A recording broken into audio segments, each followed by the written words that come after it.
હવે શૈક્ષણિક વર્ષ 2024 અને 25માં જો તમારે લોકોને MBBS અથવા તો BDSમાં એડમિશન લેવું હોય તો એમના પ્રથમ રાઉન્ડની સંપૂર્ણ પ્રક્રિયા છે એ પૂરી થઈ ગઈ છે. તો આજના વિડીયો મિશનનો સમાવેશ કરવામાં આવ્યો છે કે ભાઈ તમે લોકોએ ઘણી જગ્યાએ સાંભળ્યું હોય કે ભાઈ MBBS, BDS, BAMS અથવા તો BHMS એના તમારે લોકોએ સેકન્ડ રાઉન્ડમાં જવું હોય તો તમારે લોકોને કન્સેન્ટ આપવો પડશે. તો એ કન્સેન્ટ શું છે એની સંપૂર્ણ માહિતી છે એ આ વિડીયોમાં આપવામાં આવી છે અને અપગ્રેડેશન પ્રોસેસ કઈ રીતે થશે એની પણ સંપૂર્ણ માહિતી આ વિડીયોમાં આપી દેવામાં આવી છે. એટલે આ વિડીયો શરૂથી લઈને અંત સુધી જરૂરથી જુઓ. તો નમસ્કાર, અમારી યુટ્યુબ ચેનલમાં આપનું હાર્દિક સ્વાગત છે.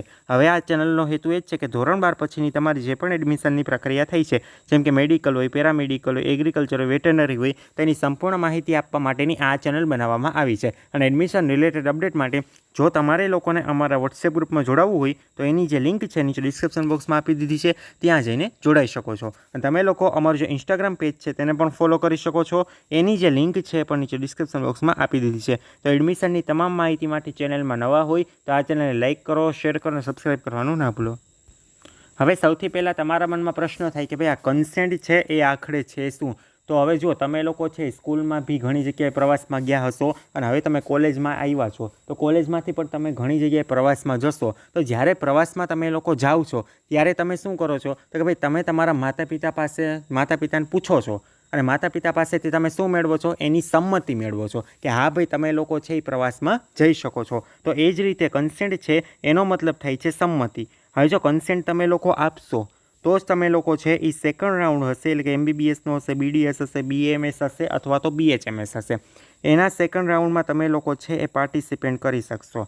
આ વસ્તુ ક્લિયર થઈ ગઈ. હવે બીજી વસ્તુ એ થાય કે ભાઈ આ કન્સેન્ટ છે એ અમારે લોકોએ ક્યારે આપવાનો હોય છે? તો કે જ્યારે તમારા લોકોની સેકન્ડ રાઉન્ડની ચોઇસ ફિલિંગની જાહેરાત આવે છે એના પછી તમારે લોકોએ શું કરવાનું? તમારે જે યુઝર ID હોય, પિન હોય, એની મદદથી તમારે લોકોએ લોગિન કરવાનું છે. લોગિન કરશો અને તમને ઓપ્શન આવશે કે કન્સેન્ટ એન્ડ ચોઇસ ફિલિંગ. તો એવો ઓપ્શન આવશે ને તો તમે લોકો એના પર ક્લિક કરશો એટલે તમારી સામે આખો મેસેજ એક ખુલશે. હવે મેસેજમાં કઈ કઈ બાબત લખેલી છે એ હું તમને આપણા વિડીયોમાં જ સમજાવું છું. તો એ બધી વિગતો તમારે લખેલી હશે અને પછી નીચે બે ઓપ્શન હશે, એક તો આઈ એક્સેપ્ટ હશે અને આઈ ડિક્લાઇન હશે. જો તમે લોકો આઈ એક્સેપ્ટ ઉપર ક્લિક કરશો તો જ તમે લોકો છે એ સેકન્ડ રાઉન્ડમાં જઈ શકશો. આઈ એક્સેપ્ટ ઉપર ક્લિક કર્યું એટલે તમે લોકોએ કન્સેન્ટ આપી દીધો, તમે લોકોએ સંમતિ આપી દીધી કે હા ભાઈ તમે લોકો છે એ સેકન્ડ રાઉન્ડમાં જઈ શકો છો. અને તમે આઈ ડિક્લાઇન કરશો તમારા લોકોની ચોઇસ ફિલિંગ જ નહીં થાય અને તમે લોકો સેકન્ડ રાઉન્ડમાં જઈ શકશો નહીં. સેકન્ડ રાઉન્ડમાં જવા માટે તમારે ફરજિયાતપણે આ કન્સેન્ટ છે એ તમારે લોકોએ આપવો પડશે. તો એ કન્સેન્ટમાં શું શું લખેલું હશે એ હું તમને સમજાવું છું. એની પહેલાં તમારે લોકોને જો MBBS, BDS, BAMS અને BHMSમાં અમારા પાસે પેડ પ્લાનમાં તમારે જોડાવવું હોય તો તમારે લોકોએ શું કરવાનું છે? આ વિડીયોના ડિસ્ક્રિપ્શન બોક્સમાં 2 નંબર આપેલા છે, એ બંને નંબરમાંથી કોઈ એક નંબરમાં તમારા વોટ્સએપમાં મેસેજ કરવાનો છે એટલે તમે લોકો અમારા પેડ પ્લાન છે એમાં તમે લોકો જોડાઈ શકો છો. એમાં તમને પર્સનલી માર્ગદર્શન આપવામાં આવશે. હવે મેં તમને જે પ્રમાણે કીધું એ પ્રમાણે તમે જ્યારે લોગિન કરશો ત્યારે તમારી સામે 3 ઓપ્શન છે એ ઓપન થશે. પહેલો ઓપ્શન કયો હશે? રજિસ્ટ્રેશન ડિટેલ હશે. બીજો ઓપ્શન હશે ચોઇસ ડિટેલ્સ હશે અને ત્રીજો હશે હિસ્ટ્રી નામનો ઓપ્શન હશે. હવે તમારે લોકોએ જો ચોઇસ ફિલિંગ કરવી છે, સેકન્ડ રાઉન્ડમાં ભાગ લેવો છે તો તમારે લોકોને કન્સેન્ટ એન્ડ ફિલ ચોઇસ છે તેના પર તમારે લોકોએ ક્લિક કરવાનું છે. હવે તેની ઉપર ક્લિક કરશો એટલે તમારી સામે આ રીતનો આખો જે મેસેજ છે એ ઓપન થશે. હવે આ જે મેસેજ છે એને જ કહેવામાં આવે છે કન્સેન્ટ. કન્સેન્ટ માટે તમારે ક્યાંય પણ બહાર જવાની જરૂર નથી. જ્યારે સેકન્ડ રાઉન્ડ આવશે ત્યારે ઓટોમેટિકલી છે આ કન્સેન્ટ છે એ ઓપન થઈ જશે. હવે કન્સેન્ટમાં શું કહેવા માંગે છે એ આપણે લોકો વ્યવસ્થિત સમજીએ. તો જો એના પહેલા મુદ્દામાં શું કીધું છે કે તમે લોકો જો પહેલા રાઉન્ડમાં તમને જે કોલેજ મળી છે એ કોલેજથી તમને સંતોષ થઈ ગયો છે તો તમારે લોકોએ સેકન્ડ રાઉન્ડમાં ભાગ લેવાની જરૂર નથી. હવે પહેલા રાઉન્ડમાં માની લો કે તમને લોકોને કોઈ કોલેજ મળી જાય છે.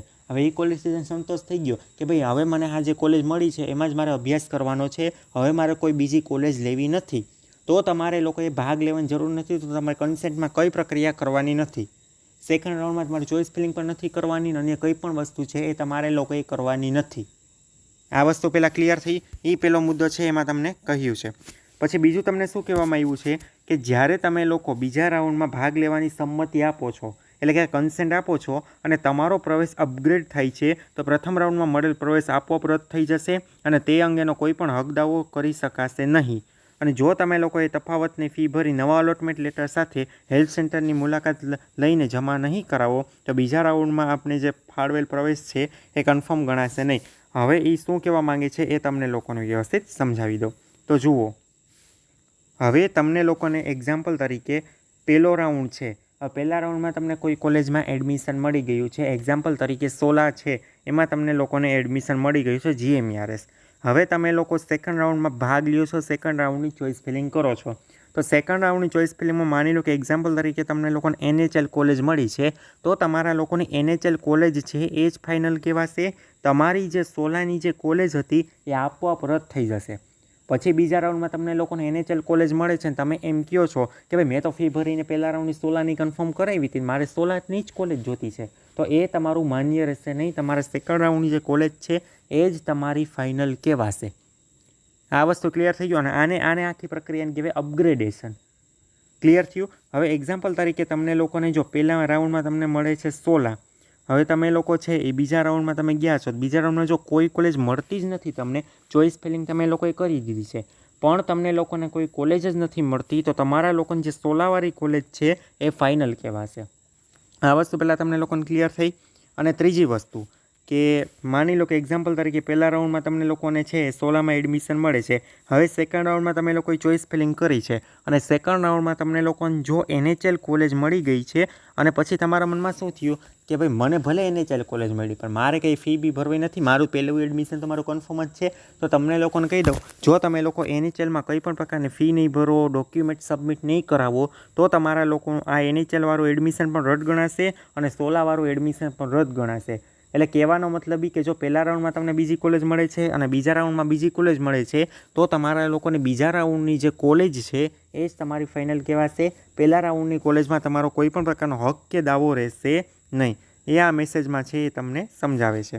એના પછીના મુદ્દામાં શું કીધું છે કે જે ઉમેદવારોને બીજા રાઉન્ડમાં નવો પ્રવેશ ફાળવવામાં આવે તો એ ઉમેદવારે પ્રવેશ કન્ફર્મ કરવા માટે જરૂરી સૂચના ભરીને ફી ભરીને છે હેલ્પ સેન્ટર પર ઓરિજિનલ ડોક્યુમેન્ટ સબમિટ કરવાના હોય છે, બાકી તેમનો પ્રવેશ રદ થશે. હવે એક્ઝામ્પલ તરીકે પહેલો રાઉન્ડ આવ્યો, પહેલા રાઉન્ડમાં તમે લોકોએ ચોઇસ ફિલિંગ કરી છે પણ પહેલા રાઉન્ડમાં તમને ક્યાંય એડમિશન મળ્યું નથી. હવે તમે લોકો બીજા રાઉન્ડમાં જાઓ છો, તો બીજા રાઉન્ડમાં એક્ઝામ્પલ તરીકે કોઈ એક કોલેજમાં એડમિશન મળી ગયું છે અને એ કોલેજમાં જો તમારે એડમિશન લેવાની ઈચ્છા છે તો તમારે લોકોએ ફરજિયાત ફી ભરવી પડશે અને તમારું એડમિશન છે એ તમારે લોકોએ કન્ફર્મ કરાવવું પડશે. જો તમે લોકો ફી નથી ભરતા, ડોક્યુમેન્ટ સબમિટ નથી કરતા, તો તમારા લોકોને શું થશે, આ જે બીજા રાઉન્ડની જે કોલેજ મળી છે એ તમારી કોલેજ શું થશે તો કે ભાઈ રદ થશે.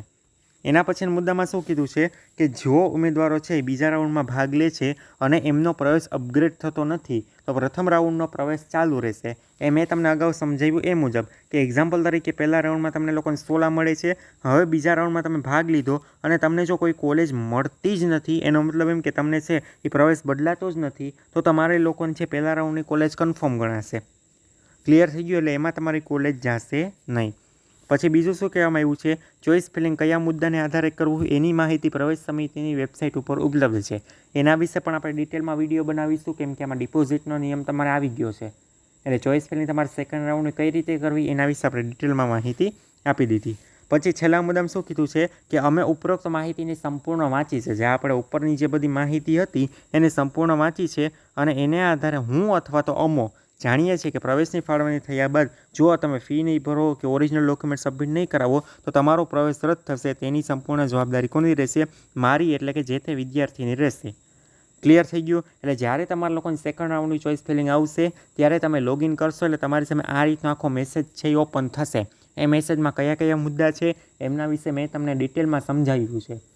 હવે એના પછી તમારે લોકોએ શું કરવાનું, જો તમે લોકો આઈ એક્સેપ્ટ ઉપર ક્લિક કરશો તો તમારી આગળની પ્રક્રિયા થશે. જો તમે આઈ ડિક્લાઇન ઉપર ક્લિક કરશો તમારા લોકોની ચોઇસ ફિલિંગ જ થશે નહીં, તમે સેકન્ડ રાઉન્ડમાં ભાગ નથી લીધો એવું સાબિત કરે છે.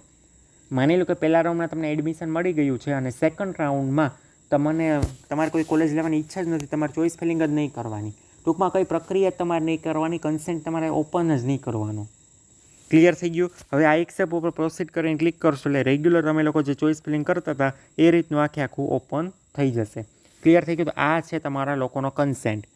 સમજાઈ ગયું? પછી આયુર્વેદિક હોમિયોપેથીમાં પણ આ જ રીતે હશે.